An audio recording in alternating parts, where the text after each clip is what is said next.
Right. You get them all out of the way this way. All in one shot. What kind of things does Colorado do that? I mean, obviously the records don't line up, but what do they do that's dangerous? Pro-style offense. We haven't seen a two-back, tight ends, a lot of tight ends, a lot of two-back.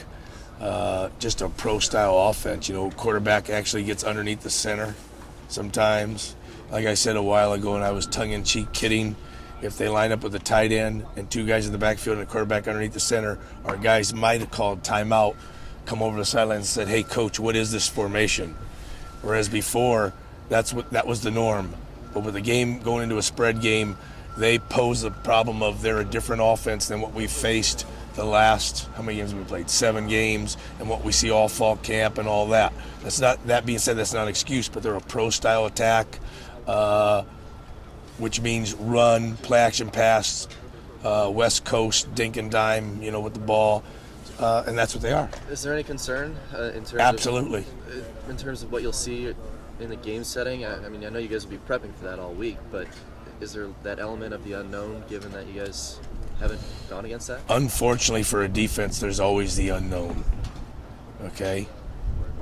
To some degree, we have to be reactive all the time to answer your question. It's like, how can I say this and keep it brief?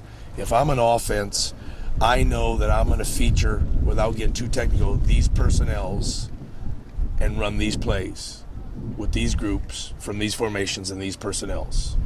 If you're on defense, it's like you have to prepare for war in time of peace. In other words, we can't say, hey, we didn't practice empty this week. Timeout, can't do that. We didn't practice two backs, can't do that. We didn't practice that, So on defense, you have to prepare for everything. So usually, as defensive coordinators, a little bit crazier because we have to concern ourselves with the what ifs. The what ifs when you're on offense. And I'm not saying we don't have control, but you have a lot more control. And then once the game goes, once we see what they're doing, hopefully, then we settle down and our guys, we practice against everything is what I was trying to say.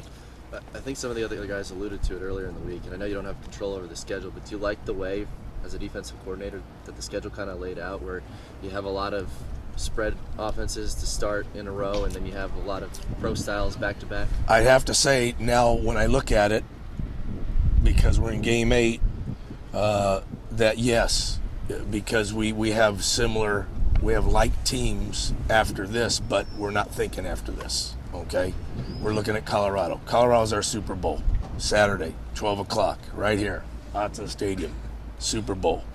Issac back on the D-line now. I love that. The suspension. Is the rotation back to the same now? You get, instead of moving guys into some unfamiliar spots? I don't know. We'll have to wait and see, like Mike Leach says. Coach Az controls that. I don't even worry about the D-line. Okay, I have no concern about the D-line. I have the best D-line coach in America. He'll take care of that. I wasn't trying to be a jerk. I don't even really, those guys anywhere, any three, any place, because it's technique and scheme and all that, they understand what they have to do when they're in there at that certain position because a lot of it's technique. So it doesn't really matter where they play to a certain degree. But it helps to have Issac back, if you want to know that. It helps a lot because it gives another body. And always a lot of bodies is what we're into this nowadays. Like a hockey team coming over to the ice, jumping over the rail to the ice, onto the rink, whatever they call a hockey field. I'm backhand, tennis. All right. All right, go ahead. What else? We good? Does it make you sleep a little easier at night now, that knowing that you've got another guy to get on the ice? I sleep great. I do. I figured you wouldn't. I sleep great. Next question.